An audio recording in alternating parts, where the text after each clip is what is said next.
Bonjour à tous. Merci d'être présents au webinaire télétravail. Attention aux pratiques addictives. Nous allons donc commencer ce dernier, on va dire, épisode de webinaire consacré au télétravail. Juste avant de commencer, je vous remercie de couper vos micros ainsi que vos caméras parce que ce webinaire est enregistré et sera ensuite rediffusé sur notre chaîne YouTube. Donc, pour des raisons de RGPD et de droit à l'image, il est préférable de couper vos micros et vos caméras. Nous vous encourageons à utiliser le chat tout au long de cette présentation pour poser vos questions. N'hésitez pas. Un temps sera dédié à la fin de cette présentation pour les échanges. Et si jamais pour des raisons de timing ou parce que cela nécessiterait une réflexion plus aboutie de notre part, nous reviendrons vers vous par la suite. Ce webinaire vous sera donc présenté et animé par le docteur Anita Babillotte, médecin du travail, ainsi que par Jeanne-Marie Hannot, technicienne hygiène et sécurité, toutes deux spécialisées dans les addictions. Il a pour objectif de vous faire connaître et prévenir les risques liés aux consommations de substances psychoactives dans le milieu professionnel autour de 4 axes. Les manifestations pouvant entraîner un mésusage de substances psychoactives, mais également la démarche de prévention collective et individuelle. Nous vous ferons un rappel aussi législatif avant de vous parler de l'accompagnement à réaliser. Voilà, je vais donc laisser de suite la parole à Jeanne-Marie Hannot et je vous souhaite un bon webinaire. Jeanne-Marie, c'est à toi. Merci Julie. Bonjour à tous, Jeanne-Marie Hannot, technicienne hygiène sécurité, coordinatrice du pôle d'expertise addiction au sein d'Astil. Donc voilà, je vais vous présenter un petit peu le diaporama sur le télétravail et les risques que les pratiques qu'il peut y avoir comme pratiques addictives.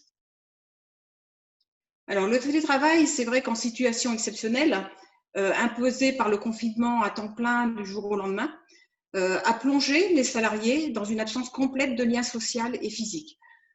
L'isolement, la solitude, l'ennui, l'accès plus facile à certains produits ou les comportements peuvent avoir favorisé certains risques, certaines pratiques et entraîner un mésusage de substances psychoactives ou une addiction pour ceux qui consommaient déjà.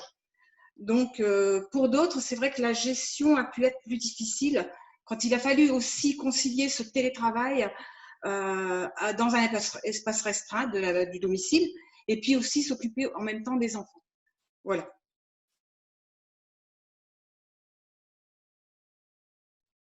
Suite donc à ces situations, il peut y avoir des manifestations de stress, d'anxiété qui peuvent se manifester, et cela sur plusieurs plans. Donc, sur le plan physique, les personnes peuvent avoir des maux de tête, des tensions de la nuque, des problèmes digestifs ou des diminutions de l'énergie, une sensation de fatigue, une diminution de l'appétit ou des troubles du sommeil.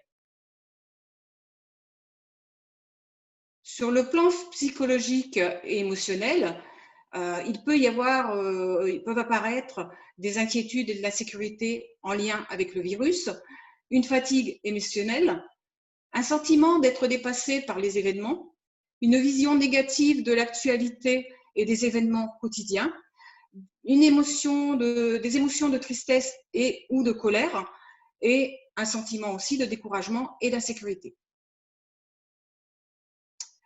Il peut y avoir aussi sur le plan comportemental des difficultés de concentration, de l'irritabilité ou de l'agressivité, des pleurs, de l'isolement, du repli sur soi, des difficultés à prendre des décisions.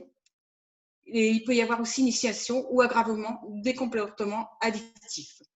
Autant de manifestations qui peuvent entraîner un mésusage de substances psychoactives ou de troubles comportementaux. Ce mésusage, ça va être quoi? Le mésusage, c'est une mauvaise utilisation ou un usage abusif d'un produit ou d'un comportement. Donc, il peut avoir ce mésusage des conséquences sur la santé et la sécurité, et ça peut conduire à une addiction. La consommation, elle peut entraîner sur le plan personnel des violences conjugales et familiales, mais ça peut aussi avoir des répercussions sur le travail. Il est important de pouvoir conseiller et orienter les personnes en difficulté le plus tôt possible. Alors, c'est vrai que ces problématiques, on peut les retrouver avec différents types de consommation. Le confinement, le télétravail et la poursuite du télétravail à temps plein du jour au lendemain, la situation exceptionnelle, ça peut entraîner des comportements à risque. Donc, par rapport à l'alcool, à domicile, l'accès est plus facile en travaillant chez soi. Donc, on peut être tenté de consommer davantage. Le tabac, il peut y avoir une augmentation du nombre de cigarettes pour les fumeurs. Pourquoi? Parce que c'est vrai que l'interdiction de fumer dans les entreprises, au domicile, c'est plus compliqué quelquefois pour certains. Vous avez des gens qui se sont habitués à fumer dehors, mais ce n'est pas le cas de tout le monde. Et dans ce cas-là, ça peut entraîner une augmentation du nombre de cigarettes. Les moyens de communication dont on s'est servi et dont on se sert de plus en plus déjà pour le télétravail, mais ensuite aussi en lien avec la vie privée. Pendant le confinement, il y a tout ce qui était lien avec la famille, c'était les seuls liens qu'il y avait d'existants. Les amis, les achats en ligne, les jeux vidéo. Mais alors, où on s'est aperçu d'une augmentation importante aussi, c'est au niveau des jeux de hasard et d'argent, et notamment au niveau du poker. Donc, il y a une recrudescence et une augmentation de toutes ces pratiques. Au niveau des médicaments, les personnes qui sont en surcharge de travail, qui ont des angoisses, des craintes face à la maladie, ont pu aussi avoir recours à des antidépresseurs, des anxiolytiques, ces choses-là. Donc, c'est d'être vigilant par rapport à ces pratiques aussi. Au point de vue de l'alimentation, le travail à domicile, c'est un accès plus facile aussi à la nourriture. Pour tromper l'ennui, les personnes ont pu se mettre à cuisiner plus et l'isolement aussi a pu entraîner ces choses-là. Au niveau des drogues, pendant le confinement, l'accès a peut-être été plus difficile pendant cette période-là. Après, c'est de savoir que hors confinement, il peut y avoir des dangers qui sont apparus suite à ces restrictions brutales. Donc, face à toutes ces choses-là et à ces mésusages, que faut-il faire attention? Il faut quand même rappeler que pour l'employeur, les responsabilités dans le cadre du télétravail, ça reste aussi les obligations que l'on a déjà en entreprise. Donc, l'article L4221.1 du Code du travail, l'employeur prend les mesures nécessaires pour assurer la sécurité et protéger la santé physique et mentale des travailleurs. Il a une obligation de sécurité de résultat, donc ça reste pareil. Cette obligation concerne aussi la prévention des addictions, que le salarié soit en présentiel ou en télétravail. Comment peut-on faire les choses? C'est mettre en place ou poursuivre les démarches que vous avez sur la prévention collective ou individuelle au titre de l'entreprise déjà, comme auparavant. Donc, ça peut aller aussi vers mettre des choses en place si ce n'est pas encore le cas. Ces démarches de prévention collective, ça peut être quoi? Donc déjà, ça passe par l'évaluation des risques liés aux substances psychoactives et l'intégration dans le DUERP, le document unique d'évaluation des risques professionnels, au même titre que les autres risques. Pour la démarche de prévention collective, il peut y avoir la création ou la poursuite d'un groupe de travail, d'un comité de pilotage en fonction de la taille des entreprises. Si on met en place ces démarches de prévention, il faut qu'il y ait l'implication de tout le monde dans l'entreprise, de la direction, des encadrants, des salariés. Et dans ces comités de pilotage ou groupes de travail, il doit y avoir des représentants de chaque partie. Donc, il faut aussi faire un état des lieux au niveau de l'entreprise, savoir ce qui existe déjà par rapport aux addictions et savoir aussi ce qu'on pourrait mettre en place. Savoir qu'on peut passer pour certaines restrictions et tout ça par le règlement intérieur. Le règlement intérieur, vous savez depuis le 1er janvier, c'est une obligation dans les entreprises à partir de 50 salariés. Auparavant, c'était 20 salariés.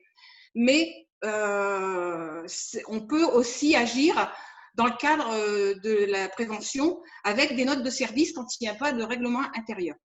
Donc, ça peut être les interdictions de consommation ou de pratique.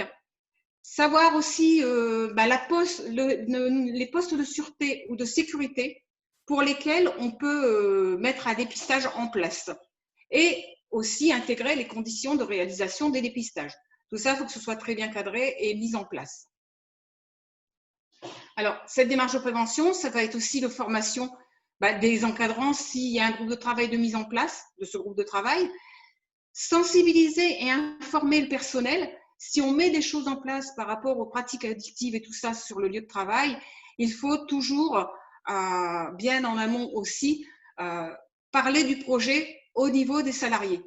Mise en place d'outils dans le cadre des groupes de travail, on peut mettre en place des outils comme des conduites à tenir face à un trouble du comportement dans une entreprise, mettre en place des fiches de constat suite à un trouble du comportement aussi.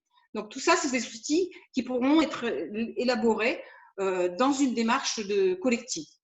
Dans le cadre du télétravail, c'est bien rappeler aux salariés que la réglementation qui existe en entreprise, elle s'applique aussi quand on est en télétravail. Donc, c'est de sensibiliser les salariés à tous les risques liés aux pratiques addictives. Rappeler aussi la législation par rapport au télétravail sur le droit à la déconnexion. Les signaux d'alerte. C'est vrai que les signaux d'alerte par rapport à un repérage de pratiques addictives, quand on est en télétravail, ça va être plus difficile à constater qu'en présentiel.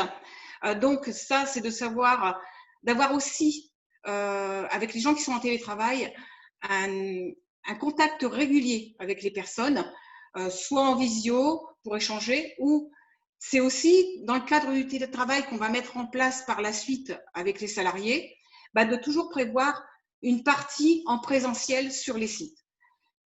Certains signes qui vont pouvoir attirer l'attention, ça va être des difficultés d'élocution, des propos incohérents, de l'agitation, de l'agressivité, une hilarité inexplicable, une mise en retrait ou une absence de communication de la part des personnes.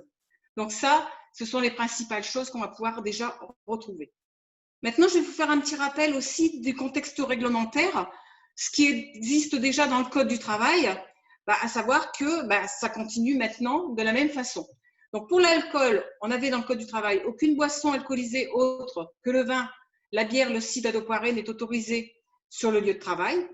Il est interdit d'entrer ou de séjourner dans les lieux de travail en état d'ivresse. Donc là, vous avez les numéros des articles. Depuis 2014, il y a un nouveau décret qui est apparu avec une autorisation pour les entreprises d'interdire la consommation de toute boisson alcoolisée par l'intermédiaire du règlement intérieur ou par note de service quand il n'y en a pas. Ceci, ça doit toujours être fait afin de protéger la santé et la sécurité des salariés. Pour les stupéfiants, les interdictions générales de consommation, même si dans le Code du travail, il n'y a rien à ce sujet exactement, ça entre plus par rapport au Code de la santé publique, puisque les drogues et les stupéfiants sont illégales en France. Donc, l'usage illicite de l'une des substances ou plantes classées comme stupéfiants est puni d'1 an d'emprisonnement ou de 3 750 € d'amende. Bon, ça, c'était l'article de base. Donc, c'est sûr qu'au niveau des amendes et tout ça, ça peut avoir évolué. La provocation à l'usage ou au trafic, donc ça c'est interdit aussi, interdit provocation à l'usage ou au trafic de stupéfiants ou de substances présentées comme telles, même si cette provocation est restée sans effet. Ces faits peuvent être punis d'une peine de 5 ans d'emprisonnement et de 75 000 € d'amende. Voilà, donc ça ce sont forcément les bases du règlement du Code de la santé publique. Les dépistages. Comment, en entreprise, on peut mettre un dépistage d'alcool ou de drogue en place? Il faut toujours être très vigilant. Il y a une procédure à bien intégrer dans le règlement intérieur. Donc, l'inscription au règlement intérieur, on retravaille le règlement intérieur et une fois qu'il est revalidé, c'est de l'adresser à l'inspection du travail et au conseil du prud'homme. Donc, la formulation, il doit y avoir la liste des postes de sûreté et de sécurité pour lesquels un dépistage pourra être effectué. On ne fait pas de dépistage systématique, c'est pour assurer la santé et éviter un danger grave et imminent. Donc, ce règlement doit préciser la personne habilitée à effectuer ce test, pas le médecin du travail ni l'infirmière, c'est au sein de l'entreprise. L'information des salariés sur la mise en place de dépistage, donc campagne d'information et d'affichage avant la mise en application de ce nouveau règlement intérieur. L'accompagnement d'un salarié par le témoin si on demande, si on fait faire un test. la contestation possible du test et demande de contre-expertise. Forcément, la contre-expertise, elle n'est pas faite une semaine après, elle est faite à la suite du premier test. Et les conséquences, bien sûr, d'un résultat positif. C'est sûr que s'il y a de la récidive, il peut y avoir derrière des conséquences. Qu'est-ce qu'un poste de sûreté ou de sécurité? Bon, là, je vous ai mis une petite liste, pas forcément, il y en a peut-être d'autres. Hein. Donc, les postes à responsabilité élevée, les postes de vigilance, tout ce qui est lié à la conduite de train, le pilotage d'avion, la conduite de chariots, élévateurs, d'engins, de véhicules, de poids lourds, l'utilisation de machines dangereuses ou de produits dangereux, les postes de vigilance avec le travail en hauteur ou le travail avec harnais, le travail isolé, autant de postes qui sont considérés comme des postes de sécurité. Et donc, dans ces cadres-là, là, ce sont des postes pour lesquels on peut mettre des dépistages en place. Donc, c'est l'inspection du travail après qui estime si le poste est vraiment possible de mettre dans la liste. Quel type de dépistage ça concerne? Donc, pour l'alcool, c'est l'éthylotest. C'est un dépistage de l'alcool dans l'air expiré, en milligrammes par litre. Pour les drogues, ce sont les tests salivaires qui précisent si le salarié a eu une consommation récente. Donc, ces tests salivaires, c'est le Conseil d'État qui a rendu un arrêt par lequel il permet la réalisation d'un test salivaire de détection de stupéfiants par l'employeur ou par un supérieur hiérarchique. Cet arrêt date du 5 décembre 2016, c'est le numéro 39 41 78, et doit être fait sur certaines conditions. Pour le tabac, les interdictions pour le tabac, c'est le renforcement de la loi E20, hein, donc ça reste toujours pareil. Le décret prévoit l'interdiction de fumer donc dans certains lieux fermés et couverts accueillant du public ou qui constituent des lieux de travail, dans les établissements de santé, dans l'ensemble des transports en commun. Et donc, s'il y a des ajouts pour les véhicules d'entreprise et tout ça, l'intégrer aussi dans le règlement intérieur. Pour le vapotage, on va retrouver les mêmes choses. Hein. Il y a eu un article de 2016 qui interdit aussi de vapoter dans les établissements scolaires, établissements destinés à l'accueil, à la formation et à l'hébergement des mineurs, les moyens de transport collectif fermés, les lieux de travail fermés et couverts à usage collectif. Dans une entreprise, de toute façon, même quand on est en bureau individuel, d'autres salariés sont amenés à venir dans le bureau. Donc, l'interdiction, elle est la même que pour le tabac. Pour les moyens de communication, à savoir, à connaître qu'il existe le droit à la déconnexion. Ça, vous pouvez retrouver, si vous voulez, l'article dans l'entreprise de santé du 3e trimestre 2017, le numéro 39. Cet article 55 de la loi travail du 8 août 2016 introduit le droit à la déconnexion, et ce droit à la déconnexion s'impose dans les entreprises de plus de 50 salariés. À partir de 2017, l'employeur doit mettre en place des instruments de régulation numérique. Donc, c'est élaborer un accord définissant les modalités selon lesquelles les salariés pourront exercer leur droit à la déconnexion. Donc, ça pourrait être, par exemple, les mails, ils peuvent partir on peut les envoyer jusqu'à telle heure le soir, et le matin, on démarre à partir de telle heure. Et c'est aussi les accès, quand on donne un téléphone de professionnel, de savoir comment on gère les choses. Et dans ce cas-là, donc c'est vrai qu'il faut qu'il y ait des chartes de mise en place et que ce soit cadré. Alors, au niveau de l'accompagnement dans la démarche de prévention, si vous avez des questions, déjà vous allez avoir les réponses, si vous avez des questions pendant le webinaire, là vous aurez les réponses derrière avec le docteur Babiotte. Si vous souhaitez plus d'informations, pour mettre une démarche globale de prévention des addictions en place, la débuter ou pour avoir d'autres informations, nous pouvons vous conseiller. Donc ça, savoir que dans la semaine prochaine ou la semaine suivante, vous aurez dans votre portail adhérent d'Astil des documents qui vont être mis à disposition sur notamment suite au confinement avec le risque d'addiction et aussi par rapport au RPS et au télétravail. Vous allez retrouver plusieurs documents dans le portail adhérent. Si vous avez un doute à tout moment de savoir pour accompagner vos salariés, il faut savoir que n'hésitez pas à en parler au médecin du travail et à l'infirmière. Rappelez aussi aux salariés les types de visites qui existent. C'est vrai que quand ils ont un souci de type lié à une consommation de substances psychoactives, Donc, pas forcément aller en parler à l'employeur, mais de savoir qu'avec le médecin du travail, il existe aussi la visite demandée par l'intéressé.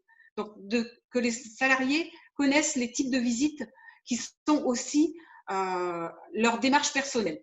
Donc, sinon, ensuite, ils peuvent aussi se rapprocher, ainsi que vous, d'un membre du GAPA qui pourra indiquer les structures de soins et les associations qui sont présentes auprès de chez eux.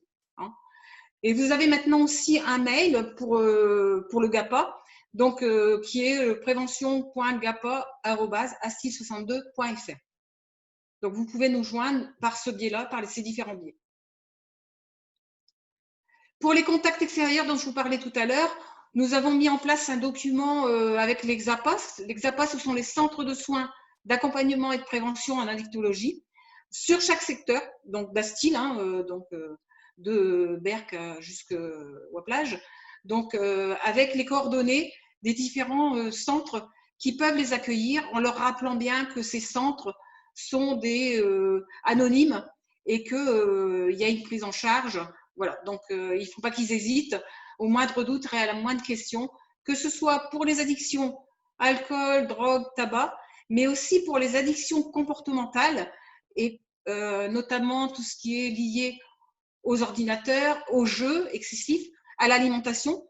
Les XAPA prennent en charge tous ces types d'addictions. Et notamment aussi, j'avais oublié tout à l'heure dans la première partie, les médicaments. Voilà, donc je redonne la main à Julie pour la suite. Merci. Merci Jeanne-Marie. Nous arrivons à la fin de ce webinaire. N'hésitez pas à nous poser toutes vos questions via le chat.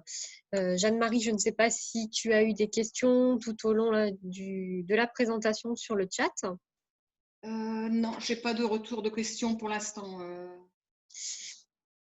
Donc, n'hésitez pas, hein, en attendant, voilà, si vous êtes en train d'écrire une question, juste je vous rappelle que ce webinaire est le dernier de la série de webinaires sur le télétravail. Hein. On a commencé plutôt avec une partie risques psychosociaux, télétravail. Une autre partie plutôt tournée sur l'organisation du travail, si demain le télétravail venait à se pérenniser. Pardon. Et puis enfin, là, nous terminons avec les pratiques addictives, hein, comme vient de vous le présenter Jeanne-Marie. Voilà, il y a certaines petites dérives qui pourraient être amenées. Vous pouvez retrouver en tout cas ces 3 webinaires sur notre chaîne YouTube. Nous vous transmettrons également le support de cette présentation d'aujourd'hui. Voilà.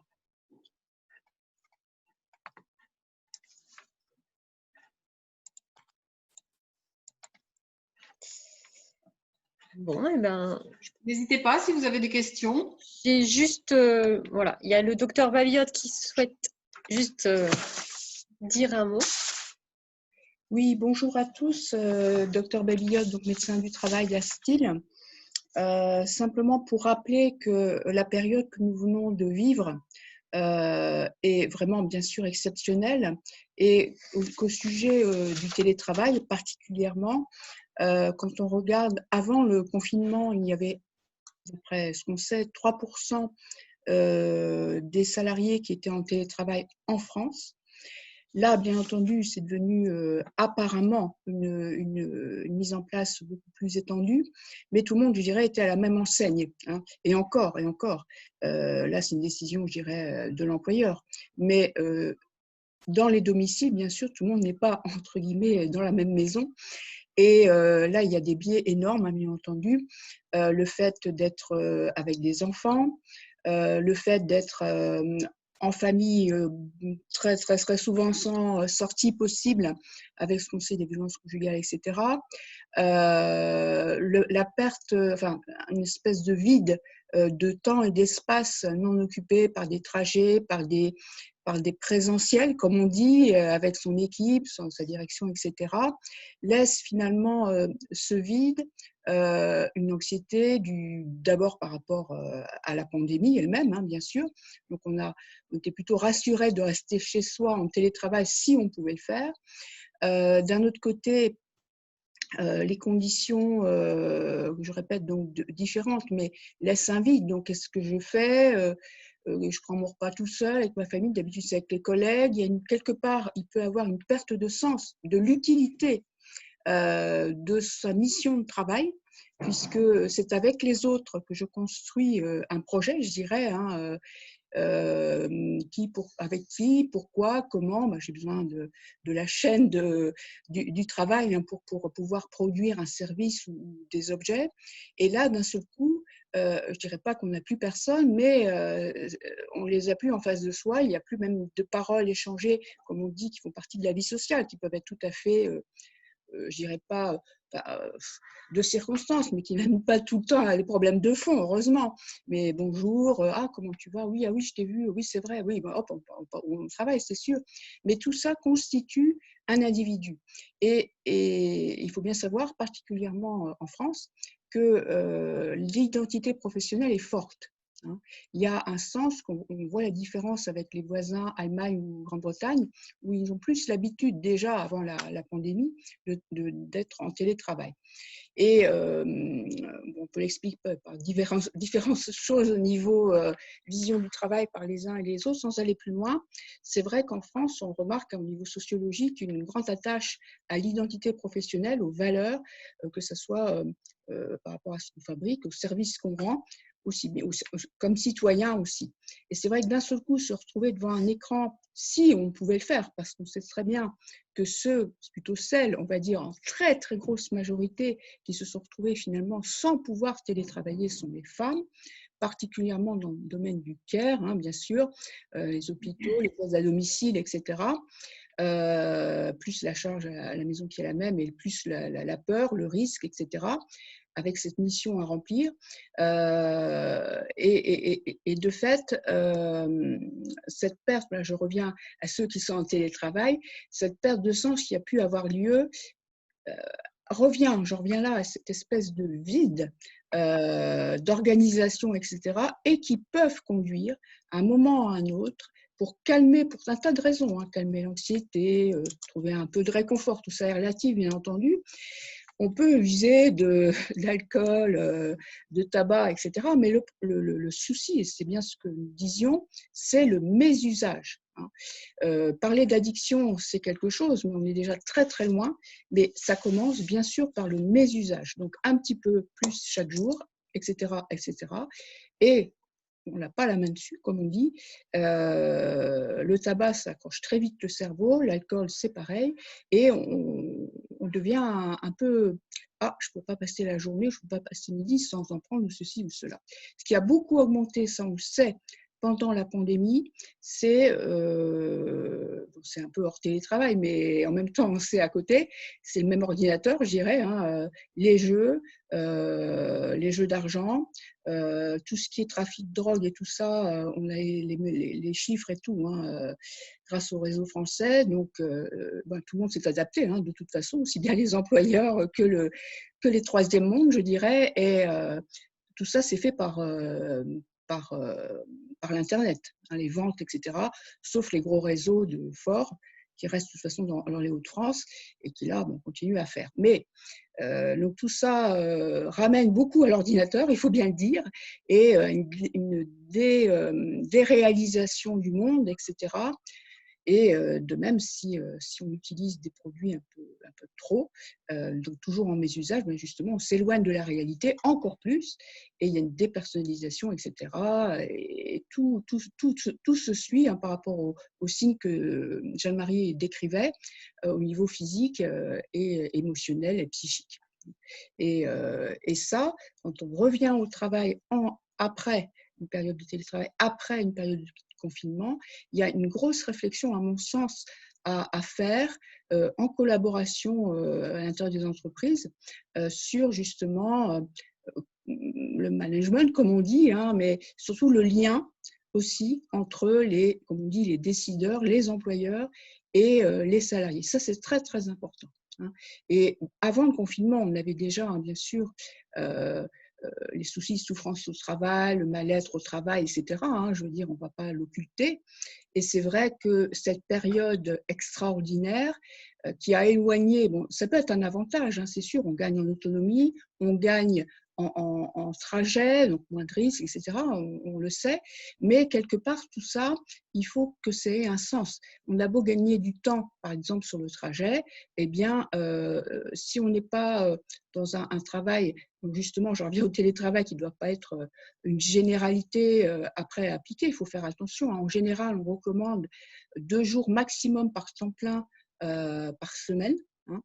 Ne doit pas, oui, ce que je disais, c'est qu'on doit garder la motivation, etc., au travail. Sinon, même le temps libre qu'on gagne, admettons, sur le trajet, qui peut être vraiment important parfois, finalement, ça ne devient pas du temps libre, ça devient malheureusement du temps vide.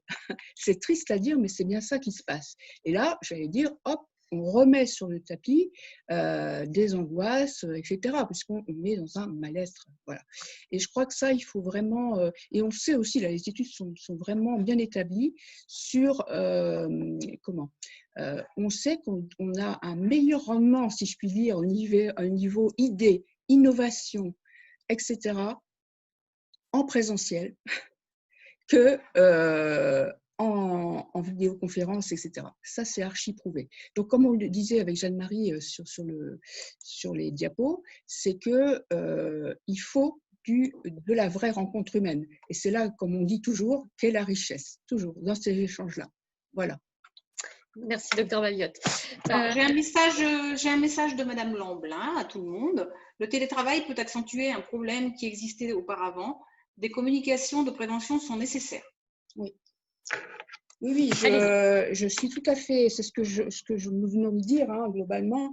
Je crois, c'est difficile, hein, ça demande beaucoup de choses à réfléchir, mais on s'en est tous bien rendu compte, c'est que ce genre d'événement met en relief des difficultés d'organisation, de logistique, économique, organisationnelle, écologique, enfin tout voilà. Là, on met en puissance, en relief les difficultés, c'est sûr, puisqu'on est un peu pas dans tout rien, je dirais pas ça, mais ça les relève énormément. Et c'est là, c'est ce que je disais, c'est qu'il faut, bon, avec l'énergie qu'on a encore aujourd'hui, avant les congés, on va dire, mais il ne faut pas hésiter justement à prévenir, c'est-à-dire à réfléchir à ce qu'on a appris à l'intérieur des entreprises sur justement, ah mince, ah bah oui, j'ai vu que là, il ne répondait pas bien, etc. Oh mince, ah oui, c'est vrai, ça ne marchait pas, ça. Bon, et c'est là que c'est intéressant de se réunir. Bon, après, il faut un ordre du jour et savoir où on va, hein, mais pour éclaircir certains points, je dirais, détériorés, même au niveau de la communication d'entreprise, hein, même quand on était au même endroit tous, hein, j'allais dire. Et ça, je crois que ça fait vraiment du bien parce que en télétravail, bon, on est soi avec soi, hein, on a beau dire, et on ne peut pas avoir une critiquabilité, je dirais, de sa pensée pour dire oui, bon, alors après il y a l'insubordination, donc ah bah, je ne peux pas dire que ça ne va pas comme ça parce qu'on est déjà tellement embêté, etc. Mais je crois qu'il vraiment, enfin, c'est facile à dire, certes, mais vraiment, c'est le moment de réfléchir à justement, comme on dit, le lien de subordination entre l'employeur et le salarié et d'échanger à ce propos. Hein. Bien sûr, en toute confiance, etc. Mais ça me paraît vraiment essentiel. Parce que c'était difficile, et c'est difficile encore, on le voit en post-confinement, hein, et c'est pas fini, les traces que ça laisse. Au niveau psychique, physique, de ne pas avoir le matériel, bêtement, hein, je dirais, c'est pas bêtement d'ailleurs. Hein. On a parlé des TMS et des télétravail, bien sûr. Je n'ai pas le super fauteuil que le décret mai 91 préconise, à 5 branches, à roulette, qui roule bien, etc. Je n'ai pas le bureau, etc. J'ai ma fenêtre en face, je n'ai pas forcément la souris adaptée, enfin que sais-je. Et ça, plus la crispation de l'environnement proche, etc. Bon, on sait ce qui a pu se passer dans les maisons. Voilà, hein. Alors, on a des TMS, on a les RPS parce qu'on dit est-ce que je fais bien mon boulot, parce que le management, la façon de surveiller qui est assez, enfin, qu'on connaît au niveau sociologique en France, c'est ce qui est relevé, comment on fait, enfin, et comment je peux dire que j'ai bien fait ça, ou voilà, et ça vraiment, rien ne remplace, on peut le dire, hein, le contact réel, quoi. Contact humain. Le contact humain, voilà, on ne va pas tourner autour. Merci, docteur Babiotte. J'ai une autre question. Peut-on sanctionner le non-respect du droit à la déconnexion? Oui.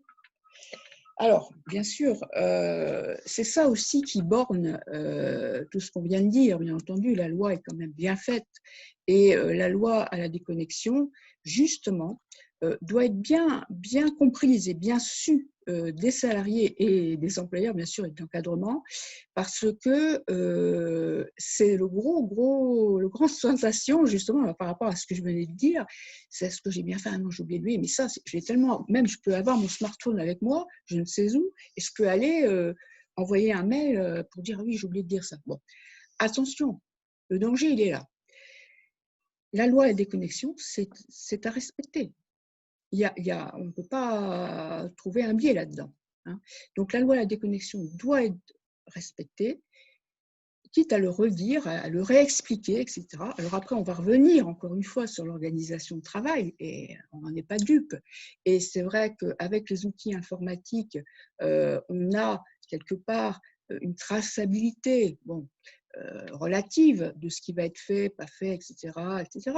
Attention, parce que le droit à la déconnexion, c'est pas non plus surveiller qu'on est connecté, le salarié, de telle heure à telle heure, et la densité de travail. Et là, on a l'effet inverse, parce que le gain d'autonomie, là, de toute façon, en télétravail, on ne peut pas tourner autour de ce côté positif, malgré tout, bien sûr,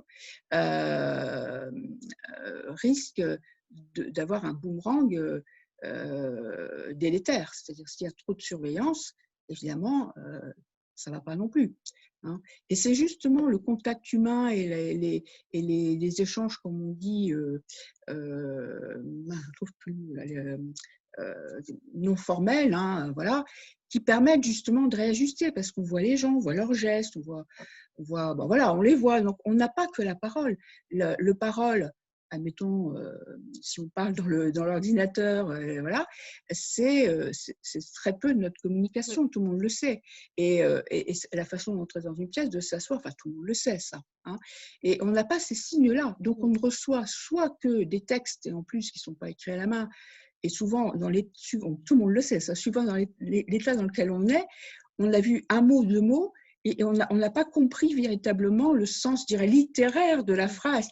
Et du coup, ça peut partir en vrille, etc. Alors qu'en fait, on se pose, enfin, on relit 2 jours plus tard, on dit ah oui, c'est vrai, c'est pas ça qu'il voulait me dire, en fait, hein. Donc, il y a une sorte d'immédiateté qui stresse, on peut le dire, c'est bien, mais il y a aussi ce côté, mon humeur, elle n'est pas top parce que bon, j'ai les enfants, j'ai pas dormi, etc. Et en même temps, je dois lire ce truc qui arrive à un tenter, et en plus, c'est tracé. Et voilà. Et là, il y a une oppression quelque part où je sors, hein. Et je fais un gros raccourci, mais c'est vrai qu'on a tendance soit à manger, soit, etc. Chacun son truc. En même temps, il y en a qui ont fait beaucoup plus de sport, il y en a qui ont mieux mangé justement parce qu'ils se sont dit, ouh là là, il faut faire attention. Bon, c'est vrai aussi. Mais dans le cadre de la sécurité et santé au travail, il faut bien savoir que cette partie hors entreprise est quand même exposée à ces risques, vraiment. Merci, docteur Babiotte. Merci Jeanne-Marie. Nous arrivons donc à la fin de ce webinaire. Nous allons le clôturer. J'espère que ce webinaire vous a apporté toutes les réponses que vous recherchiez. Et si jamais vous avez d'autres questions, n'hésitez pas, hein, Jeanne-Marie vous a donné une adresse mail. N'hésitez pas à poser vos questions également et nous vous enverrons le support ultérieurement sur vos boîtes mail. Très rapidement, oui, très rapidement, je fais une petite conclusion. Surtout, ne pas oublier, bien sûr, que du travail reste la base, hein, de l'exercice en milieu de travail. Ne pas perdre de vue ça, vraiment, c'est très important. Et si vous remarquez des choses particulières, surtout n'hésitez pas, les employeurs, les salariés, les encadrants, à appeler votre médecin du travail ou parler à l'infirmière du travail. Vraiment, c'est important. Hein, en tout respect des secrets médicaux, professionnels, etc. Mais vraiment, vraiment, éviter de laisser dériver des situations dans lesquelles on ne sait pas trop quoi faire parce qu'on se dit mince, c'est de la délation, ou qu'est-ce que je vais aller, c'est sa vie privée, etc. Il y a un lieu de travail et chacun est plié à la santé et à la sécurité de soi et des autres. Et on n'en voudra jamais d'avoir prévenu, anticipé les choses, même si on… Voilà. Mais ça, n'hésitez pas. Même pour quelques paroles au téléphone, etc., on peut vous aider. Voilà. Merci. Merci. Bonne journée.